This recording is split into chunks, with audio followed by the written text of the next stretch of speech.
Bon midi, bon mardi, j'espère que tu vas bien. Bonne rentrée si ça te concerne. Je sais que moi, dans mon coin ici en Beauce, c'est la rentrée scolaire pour les étudiants du primaire, du secondaire. Donc, je sais que le cégep, ça a déjà été fait. Donc, si tu es un parent, si tu es un jeune ou un jeune adulte, je te souhaite une belle rentrée. Je te la souhaite douce. Je te la souhaite joyeuse.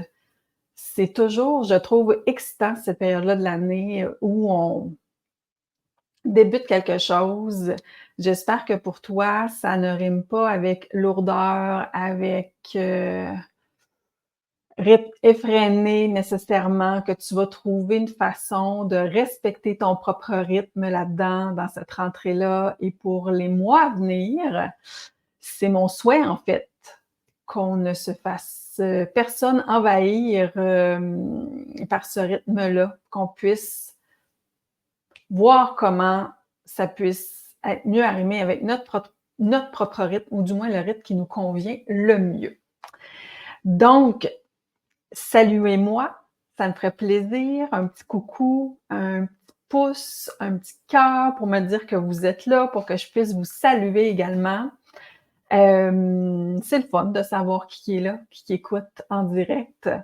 Je vous salue aussi si vous écoutez en différé. Donc, il n'y a pas de bon, il n'y a pas de mauvais. Donc, tout ça est parfait.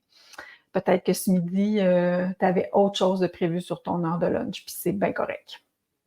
Donc, je vais prendre juste un instant pour me présenter pour ceux et celles qui ne me connaissaient pas encore. Donc, mon nom est Lise Laflamme.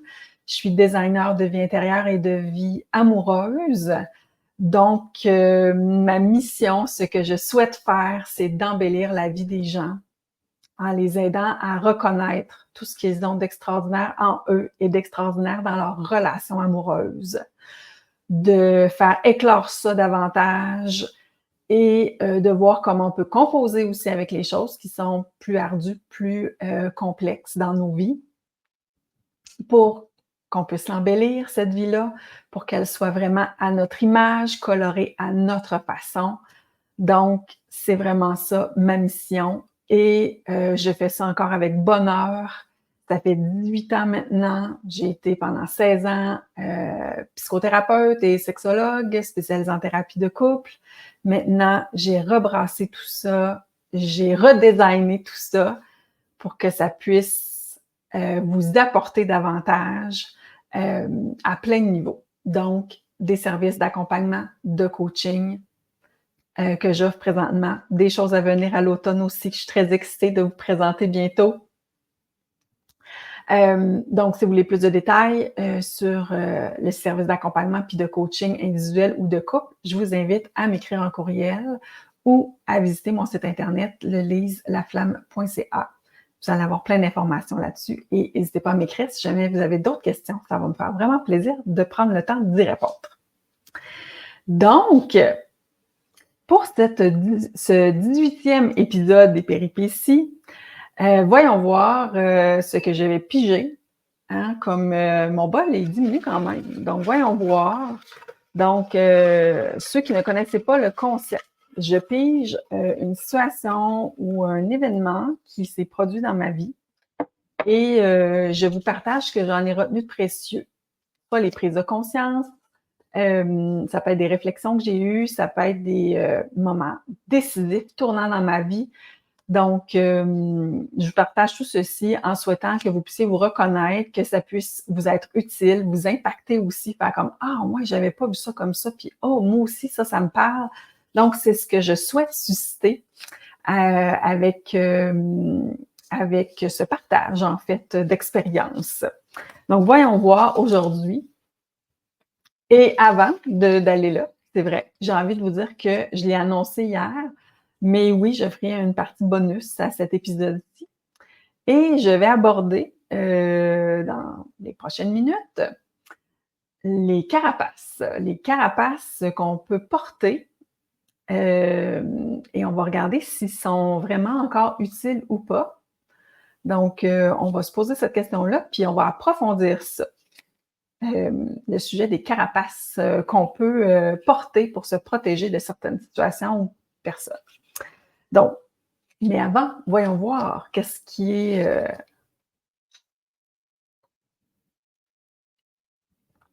OK, ça ne sera pas glorieux encore aujourd'hui. C'est tout simple, en fait, comme péripétie. Et donc, comment le titre que je donnerais à ce moment-là tout court de ma vie, c'est merci d'avoir été protégé. C'est le titre spontané qui me vient par rapport à cette péripétie-là. Ça remonte à l'époque où j'ai emménagé à Montréal pour faire mes études de maîtrise en sexologie. Donc, ça remonte à plusieurs années déjà. Et je l'ai déjà raconté dans un autre épisode à quel point, pour moi, Montréal n'était pas une ville que je connaissais, que j'avais l'habitude de fréquenter. J'aime bien dire à la blague que pour moi, Montréal, à l'époque, ça équivalait à New York ou à Hong Kong. Là, c'est-à-dire, c'était immense pour moi, c'était épeurant, parce que c'était de l'inconnu, en fait, parce que j'y avais été, mais à de très rares occasions. Et donc là, j'emménageais là-bas. Et donc, j'avais ma voiture à l'époque. Et là, l'histoire que je vais vous raconter, c'est la première fois que j'arrivais avec ma voiture sur l'île de Montréal. Vous dire l'anxiété, le stress qui m'habitait à ce moment-là, c'était phénoménal à ce moment-là. Je m'étais préparée, OK, là, à l'époque, je n'avais pas de cellulaire, j'avais ma carte, j'avais fait mon trajet, il fallait surtout pas que je manque ma sortie, donc j'avais tout mis les choses en place pour me sécuriser, pour que ça soit le plus simple possible. Mais là, c'est la première fois que je me rendais seule avec ma voiture à mon lieu où j'allais vivre à Montréal. Et donc, je me rappelle, je suis sur la métropolitaine, donc un boulevard avec plusieurs voies quand même. Et la circulation est rapide et tout ça. Et comme je vous dis, mon niveau de stress et d'anxiété était vraiment très élevé à ce moment-là. Et comble de malheur, je manque ma sortie. Mais je m'en rends compte vraiment très rapidement. Puis j'étais déjà dans la bonne voie de droite, mais tu sais, je manque ça de peu, mais je le manque. Et là, croyez-le ou non,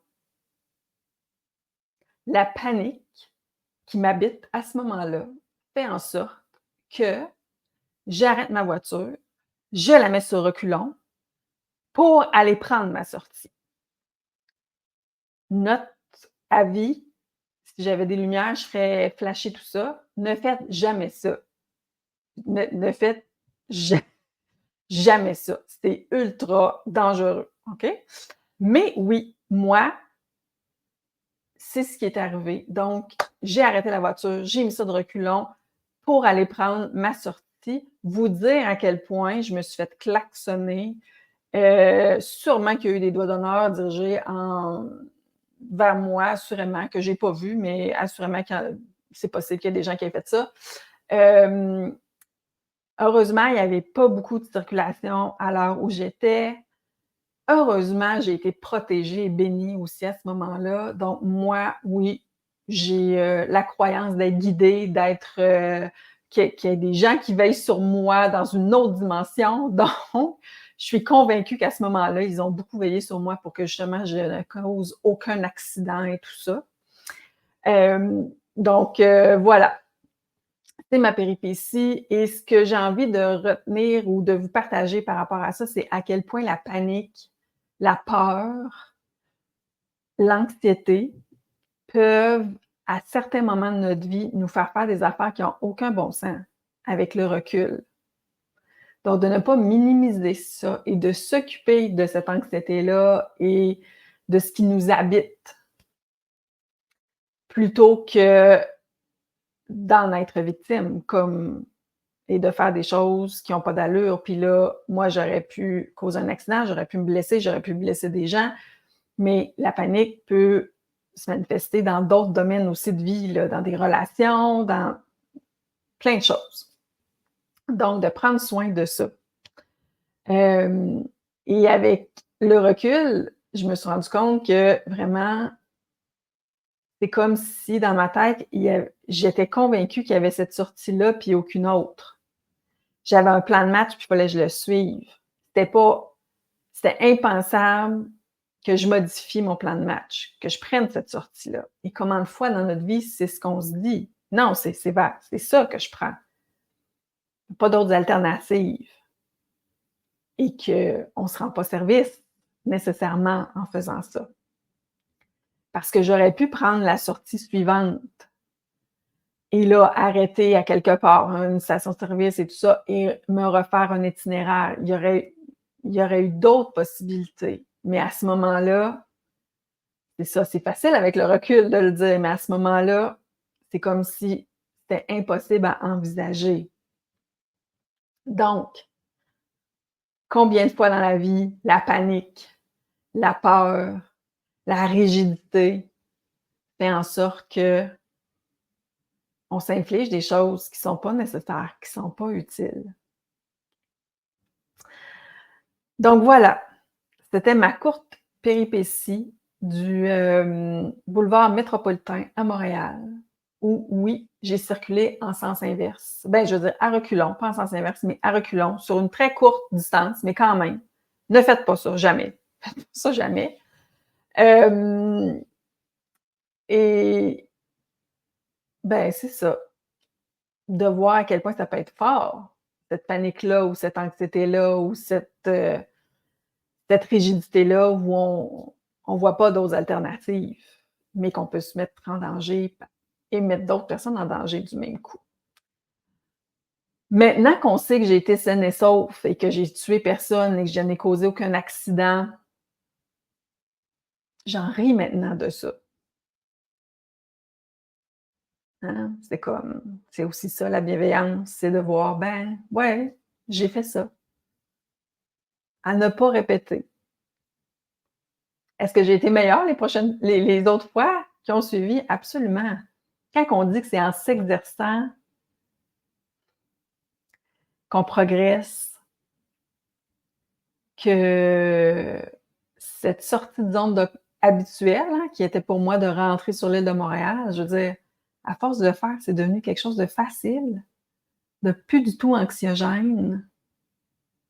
Donc, ça, à force de l'avoir répété, de voir que ça se passait bien, de l'expérimenter, que j'étais capable, que même si je manquais, parce que c'est arrivé par la suite que, de par le fait que je peux être lunatique, que je manque ma sortie, puis de voir que, hey, il y a plein d'autres chemins qui peuvent amener où j'ai besoin d'aller, de m'adapter, de voir que j'ai, bien sûr, comme tout le monde, cette capacité-là d'adapter tout ça, ce plan de match-là.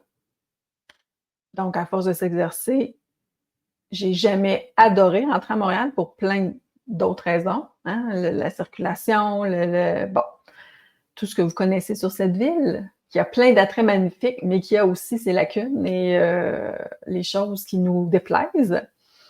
Mais c'est ça, j'ai vécu finalement pendant plusieurs années et je circulais avec ma voiture et c'est ça. Je me suis habituée à ces routes-là, à ces nombreuses voies-là. Donc, c'est ça, à force de m'exercer. Et c'est comme dans toute chose dans votre vie qui peuvent vous effrayer, la meilleure façon, c'est de le tenter puis de le répéter pour vous faire vivre l'expérience qu'il n'y a rien de grave qui arrive, qu'on est capable et que ça se passe bien. Donc, on a besoin de se le démontrer à nous-mêmes. Donc voilà, c'était la petite péripétie tout courte du jour pour ce 18e épisode. Alors, n'hésitez pas, si vous avez envie de réagir à cette péripétie, ça peut être le bonhomme. Ça peut être le bonhomme qui pleure de rire. Ça peut être n'importe quoi, en fait. Mais n'hésitez pas à réagir si vous le voulez bien. Et j'enchaîne immédiatement avec la section bonus aujourd'hui, où j'avais envie de vous parler ce que beaucoup de mes clients peuvent appeler les carapaces. Je vous mets en contexte. Ça fait à quelques reprises, dernièrement que j'ai des gens qui vont me dire: «Ah ouais, mais Lise, ça, j'ai une carapace maintenant par rapport à ça. Ça me fait plus rien». Puis là, vite, ils passent à un autre sujet. Puis là, je fais: attends un peu. On va quand même s'arrêter sur cet aspect-là que tu nommes de carapace, puis on va amener ça plus loin. On va pousser la réflexion un peu plus loin pour voir, est-ce que c'est vraiment vrai que cette carapace-là, te protège? Est-ce que c'est vraiment vrai que cette carapace-là, elle t'est utile encore aujourd'hui? Et est-ce que c'est vraiment vrai que cette carapace-là t'amène aucun désagrément ou côté négatif? OK? Donc, j'avais vraiment envie de revenir là-dessus parce que c'est quelque chose que quand même, j'entends régulièrement. Puis les gens semblent vraiment convaincus que porter une carapace, puis ça peut être une carapace par rapport à une personne en particulier. Une personne qui peut être désagréable, par ses commentaires, par son attitude. Ça peut être une carapace dans une relation amicale, que je porte, pour préserver cette relation-là, mais qu'il y a des choses qui me conviennent plus. Donc ça peut être en lien avec un aspect d'une amitié. Ça peut être en lien avec un collègue ou une collègue de travail, un milieu de travail où il se passe des choses pour lesquelles on s'est forgé une carapace. Ça pourrait être envers un employeur, ça pourrait être envers une situation en particulier aussi qui se répète, que je me suis forgé une carapace. Et pourquoi les gens se sont formés une carapace? Ben, c'est parce qu'à une époque, ils ont eu envie de se protéger de quelque chose. Mais si tu te protèges de quelque chose, ça veut dire que c'est quelque chose qui est dérangeant, qui ne te convient pas, qui t'amène à vivre des émotions qui sont inconfortables. Puis là, l'intensité peut être plus ou moins grande, mais si tu as souhaité ou développé cette fameuse carapace-là, c'est parce qu'il y a une souffrance à l'origine qui t'a amené à vouloir te protéger. Cette souffrance-là, comme je dis, elle peut varier, hein. Il y en a que ça peut être quelque chose qui est répétitif. Si je pense à des paroles désagréables qu'on peut entendre à notre sujet, ça peut être quelque chose qui est peut-être pas super flamboyant, mais très blessant puis répétitif. Mais ça peut aller aussi à des gens qui ont vécu des traumatismes, hein, puis qui là veulent avoir une carapace en souhaitant qu'en mettant cette carapace-là, ben, ils ne vivront plus ce traumatisme-là ou va s'en protéger d'un potentiel futur traumatisme. Donc, la première question que j'ai envie de vous poser, c'est: est-ce que vous avez l'impression que vous portez une carapace? Donc, prendre le temps de réfléchir à ça. Est-ce qu'il y en a qui appellent ça des masques, mais aujourd'hui, je vais vraiment utiliser le mot carapace. Donc, est-ce que tu as l'impression de porter une carapace? Première affaire. Deuxième chose, est-ce que cette carapace-là, elle est en lien avec une situation actuelle ou une situation qui est passée? Donc, ça aussi, c'est éclairant. Parce que des fois, on n'est pas conscient de ça. Des fois, c'est en lien avec une situation passée qui n'est plus du tout dans notre réalité, mais on continue de la porter quand même, cette carapace-là. Juste parce qu'elle était là à une époque, et donc on est un peu sur le pilote automatique, puis on continue de la porter, puis on s'en rend plus trop compte à ce moment-là. Donc, est-ce que cette carapace-là, elle a pris forme dans le passé, puis que dans le fond, c'est plus tellement actuel, ou c'est en lien avec une situation ou une personne qui est encore dans votre réalité présente? Est-ce que cette carapace-là, ça c'est ma troisième question, où on veut aller plus en profondeur, est-ce que cette carapace-là a été vraiment utile? Est-ce qu'elle te protège vraiment présentement? Et je vous dirais que quand je pose cette question-là aux gens, habituellement, la réponse automatique, c'est ben oui, ça me protège. Là, je fais comme OK, de quoi ça te protège? Donc, d'essayer de creuser ça. De quoi réellement ça me protège? Est-ce que je me fais croire que ça me protège de quelque chose ou ça me protège vraiment de quelque chose? Donc, de pousser la réflexion un peu plus loin dans ce sens-là.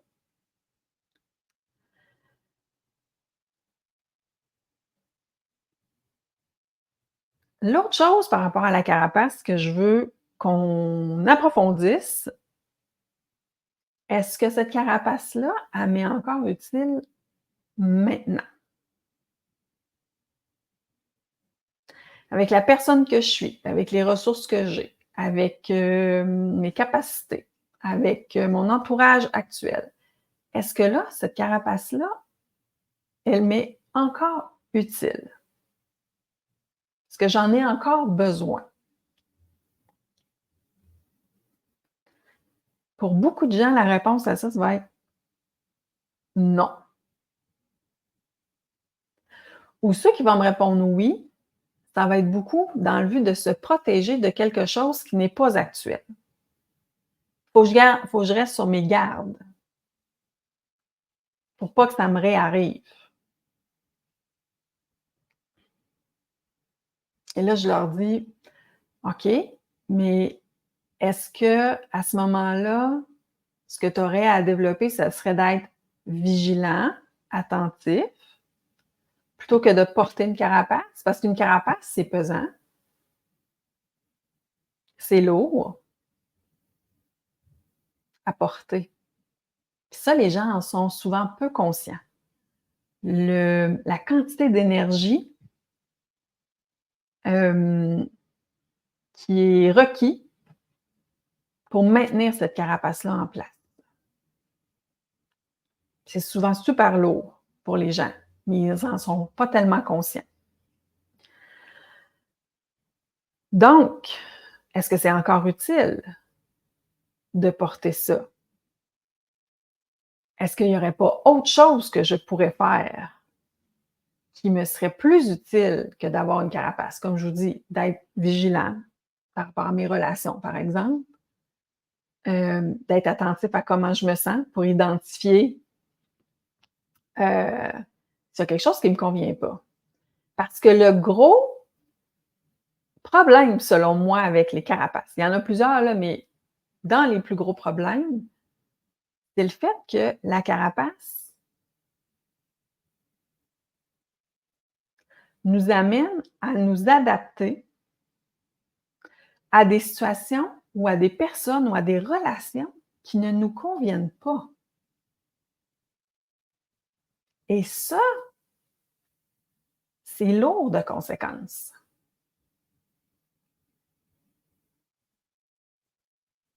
L'être humain est doté de capacités d'adaptation phénoménales et c'est super utile. Malheureusement, l'être humain s'adapte aussi au pire pour survivre. Et ça, c'est correct sur une courte période de temps.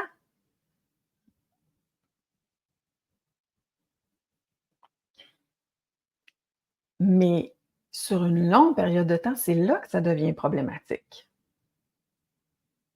Donc, s'adapter à quelque chose qui ne nous convient plus ou qui nous fait souffrir ou qui est dérangeant, nous cause des émotions inconfortables, que ce soit de la culpabilité, de la peine, de la frustration, de la colère, peu importe.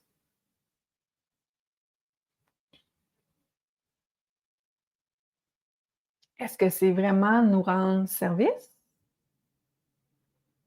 à ce moment-là, d'avoir cette carapace-là? Est-ce que cette carapace-là nous empêche de vraiment ressentir justement ces inconforts-là, qui sont pourtant super utiles pour nous informer de ce qui est bon pour nous versus qu'est-ce qui nous convient plus, qui est pas aligné avec nos valeurs, qui est pas aligné avec notre vitalité, qui est pas aligné avec notre expansion, en fait, notre évolution, notre côté lumineux, notre épanouissement. Parce que c'est aussi ça la question. Si je me protège avec une carapace, je suis en repli. Je suis en mode repli, c'est-à-dire, hein, je suis en mode protection, je veille à ce que, à pas recevoir de coups, puis là, c'est une image, mais tu sais, à protéger, à me protéger d'une souffrance habituellement. Mais quand je fais ça, est-ce que c'est vraiment possible de m'épanouir, d'être plein de vitalité, de faire des choix qui vraiment m'amènent à ressentir de la joie, à me sentir fière, à oser des choses qui vont justement me sortir de ma zone habituelle, qui vont vraiment m'amener un sentiment de fierté, des accomplissements? Moi, je pense pas. Je pense pas que c'est possible de vivre cet épanouissement-là, cet alignement-là avec ce qui nous convient vraiment, puis qui nous amène justement à ressentir de la joie, de la confiance, de la vitalité, des relations saines, épanouissantes pour nous, des projets de vie qui nous allument, qui nous enflamment. Non. Puis ça me ramène à, je me rappelle, je vous avais déjà fait un épisode sur où on porte notre attention, ça n'est qu'un cours de conduite, hein, où si on porte majoritairement notre attention où on ne veut pas aller, malheureusement, souvent, c'est vers là que ça se dirige. Donc, quand je porte mon attention à garder en place cette carapace-là, puis à me protéger, je suis en train de mettre mon attention sur ce que je veux plus. Fait que si vous me suivez, ça veut dire si je mets mon attention sur ce que je veux plus,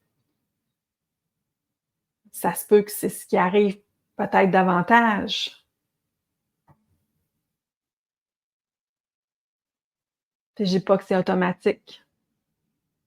Je dis juste que porter notre attention sur ce qu'on souhaite plus ne nous amène pas à vivre ce que l'on souhaite. C'est le message que je veux vous transmettre. Donc, cette carapace-là est utile ou est plus lourde, limitante, insatisfaisante? Elle a son avantage, je l'ai dit tantôt. Peut-être nous, nous évite de pratiquer à s'affirmer, à reconnaître ce qui nous convient, à ressentir certaines émotions insatisfaisantes. Ça, oui.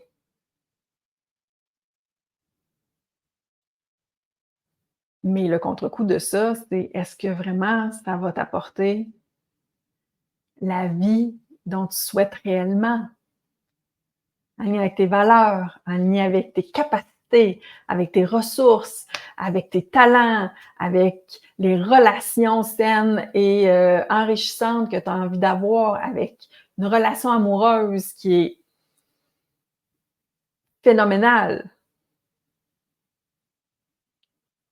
qui te correspond, qui te challenge, mais qui en même temps qui est douce, qui est bienveillante, qui est respectueuse, qui est où vous faites équipe ensemble dans les jours de bonheur comme dans les moments où c'est tough.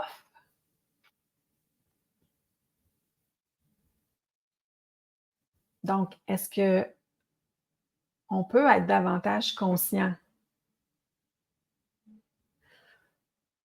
à quel point elle peut être lourde, cette carapace-là, et à quel point elle nous empêche d'avoir la vie qu'on souhaite réellement avoir. Puis enlever une carapace, c'est de prendre le risque, oui, de souffrir, parce que la vie nous amène un paquet de situations qui peuvent nous amener à souffrir. Mais si tu te faisais confiance dans ta capacité à accueillir cette souffrance-là, ces émotions-là, puis à les gérer au fur et à mesure, puis à t'équiper pour traverser ça plus facilement, plutôt que de redouter ces inconforts-là, ces émotions-là qui peuvent être chamboulantes, mais temporaires à travers ça.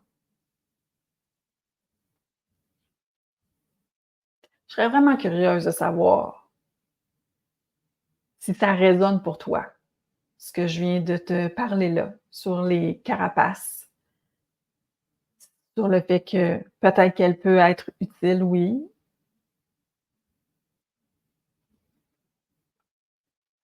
Peut-être non à certains moments de notre vie. À un moment donné, on peut réaliser qu'elle nous nuit plus, qu'elle nous protège ou nous apporte des bienfaits ou des avantages. Là, je vais regarder si j'ai pas oublié quelque chose.